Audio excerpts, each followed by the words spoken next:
In the summer of 1879, a wall of water came down a narrow canyon in the Arizona Territory, and when it reached the town below, it left something on the mud that nobody could explain. The men who walked out to look at it the next morning did not find driftwood or dead cattle.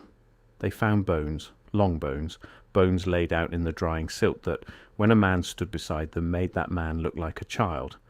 There were skulls with teeth still set in the jaw, jaws wider than a dinner plate, and within a week those bones were gone.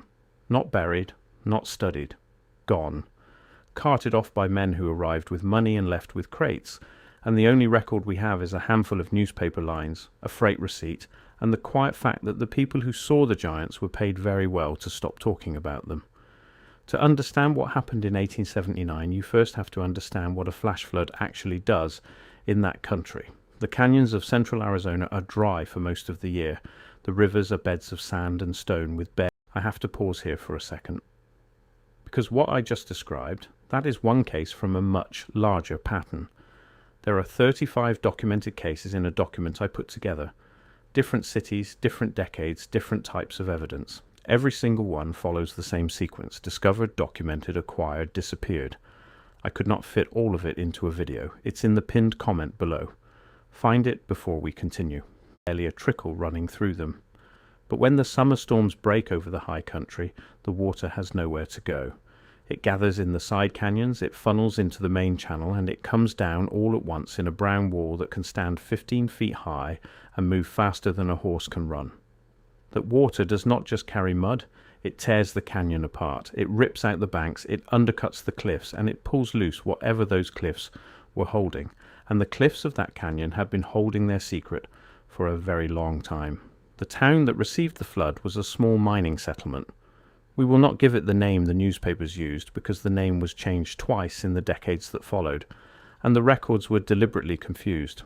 What matters is that it was a company town. It existed because a mining concern had decided there was silver in the hills, and everything in that town belonged, in one way or another, to the company. The general store was the company store. The freight line was the company line. The newspaper, such as it was, printed what the company allowed it to print. This detail is not a side note. It is the whole story. Because when the bones came down, the question was never going to be, what are they? The question was always going to be, who do they belong to, and who decides what we do with them? The men who found the bones were labourers. They worked the stamp mill and they hauled ore, and on the morning after the flood, they walked the wash looking for tools and timber that the water might have carried off. Instead, they found a femur, a single thigh bone longer than a grown man's leg from hip to heel, lying in the silt as if it had been set down with care. They thought it was an animal at first, a cow, a horse, something washed down from a ranch upstream. But then one of them found the skull, and a skull is not something you mistake. It had eye sockets you could put a fist into. It had a jaw, and in the jaw were human teeth, molars and incisors, arranged exactly as a man's are, only swollen to a size that made no sense. These were not the bones of cattle.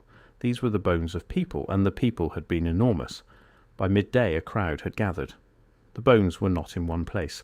The flood had scattered them along a quarter-mile of wash, and as the men worked their way up the channel, they began to understand where the bones had come from.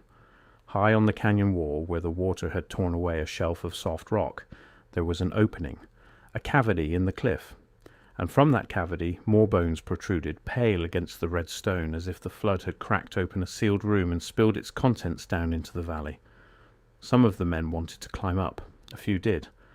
And what they reported, before they were told to stop reporting anything, was that the cavity was not a natural cave. It had been closed. There was cut stone at the mouth of it, fitted stone, the kind of work that takes hands and time and intention. Now here is where the economics enter, and here is where the story stops being a ghost tale and becomes something colder. Word of a discovery like this travels. It travelled to the company office within hours, and it travelled out on the telegraph wire within a day. And the people who responded were not scientists. They were not from a university or a museum, at least not openly. They were men with letters of credit and the authority to spend, and they arrived faster than any honest scholar could have. They came up the freight road in covered wagons, and they went straight to the company manager, and whatever was said in that office was never written down. But we know the result. By the end of that week, every bone had been gathered, crated, weighed, and loaded. We know it was weighed because the freight receipt survived.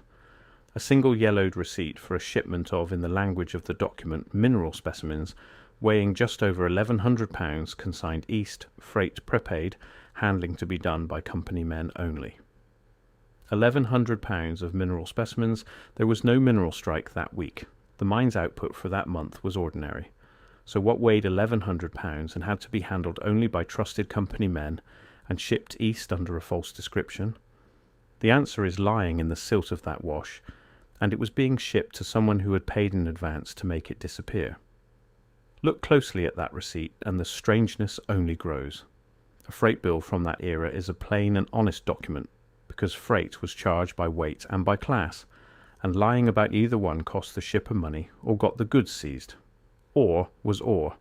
Timber was timber. Personal effects were personal effects. Each had a rate, and the clerks who wrote these bills wrote thousands of them and did not waste ink on poetry. Yet here is a bill that describes its cargo as mineral specimens, a category that barely existed in the company's normal paperwork, and then adds two instructions that no ordinary shipment ever carried. Freight prepaid, which meant the cost was settled in advance by someone who did not want the charge traced through the usual company accounts, and handling by company men only, which meant the railroad's own freight handlers, the men who loaded and unloaded every other crate that passed through, were not permitted to touch this one, that document in the pinned comment. If you have not found it yet, go there now, because everything I cover in these videos is one piece of a pattern that only becomes visible when you see all 35 cases together. The document shows you the full pattern. What I can show you here is the surface. What is down there is everything underneath it. Pinned comment, now, then come back. You do not write those words on a box of rocks. You write them on a box you are afraid someone will open. This is the pattern, and once you see it, you cannot stop seeing it.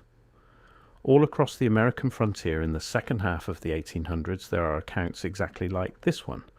Bones of unusual size found during railroad cuts, during mining, during the digging of foundations, and again the same thing happens. The discovery is reported in a local paper with genuine excitement, then men arrive, then the bones go east, and then the story is corrected, retracted, or simply never mentioned again. The official explanation, when one is offered, is always the same. It was a misidentified mastodon. It was a hoax. It was the imagination of uneducated labourers.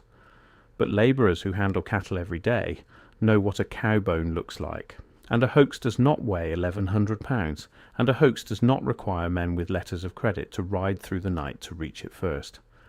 Take the case that surfaced a few years later along a rail grade in the same territory, where a cut into a low hill exposed a row of stone-lined chambers.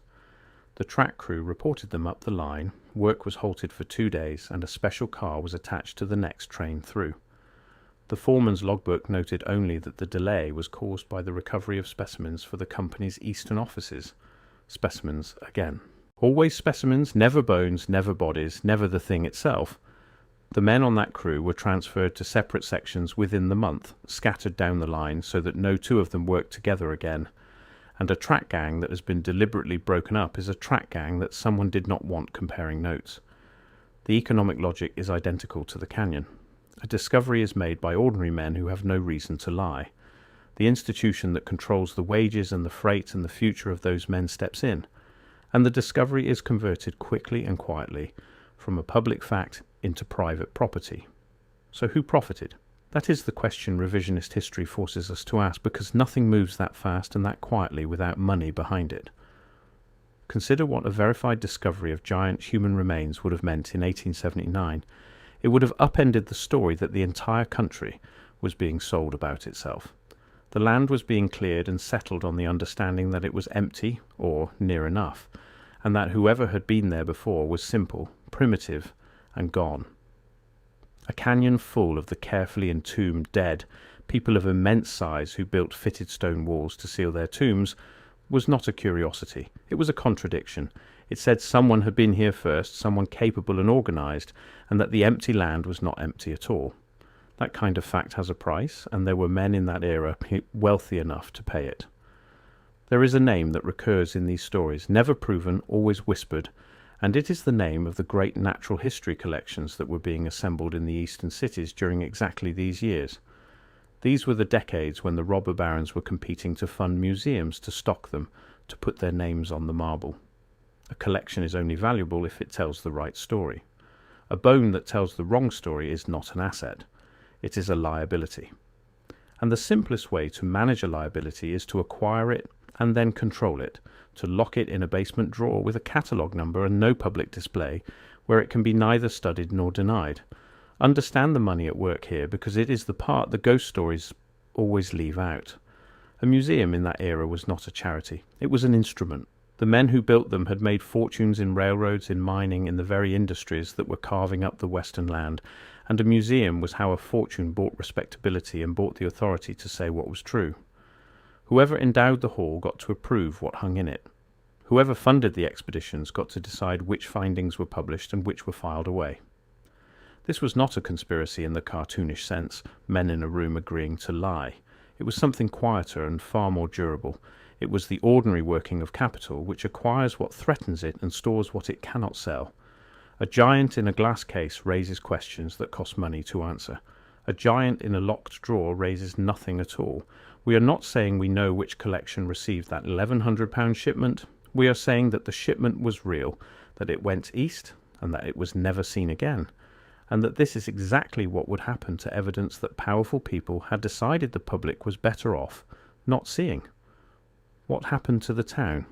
It went on for a while. The silver played out, as it always did, and the company moved its operations and its records, and the settlement shrank to nothing. But the men who had seen the bones, some of them lived a long time, and a few of them talked. Late in life, to a grandchild, to a local historian with a notebook, an old man would describe the morning he found a thigh bone longer than his own leg lying in the wash. The historians wrote it down.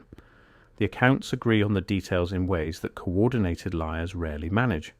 The size of the skulls, the teeth, the fitted stone at the mouth of the cavity, the wagons that came too fast, the money that closed too many mouths, and the £1,100 shipment of mineral specimens that was no mineral at all. Liars embellish and contradict each other over time. Witnesses to the same morning do not, and these men, separated by decades and distance, were describing the same morning. You can go to that canyon today. The wash is still there, dry most of the year, and the cliff still has its scar where the flood tore away the shelf in 1879. The cavity is empty now, picked clean, sealed by a century of weather. There is no marker. There is no plaque. There is nothing to tell you that the bones of a forgotten people came down that channel one summer morning and were carried away by men who understood exactly what they had and exactly how much it was worth to make it vanish. The land keeps the story even when the records do not, and the story it keeps is this. The history we are taught is the history that someone somewhere decided was profitable to teach. Everything else gets crated up, shipped east, and lost on purpose. And the receipt, when it happens to survive, is the only honest witness left standing. The giants of that Arizona canyon were real to the men who found them. They were real enough to be weighed, real enough to be hidden, real enough to be worth a fortune to bury a second time. And the only thing that survives them now is the memory of the people who refuse to forget, and the quiet, stubborn arithmetic of a freight receipt that does not add up. Rest with that tonight. Ask yourself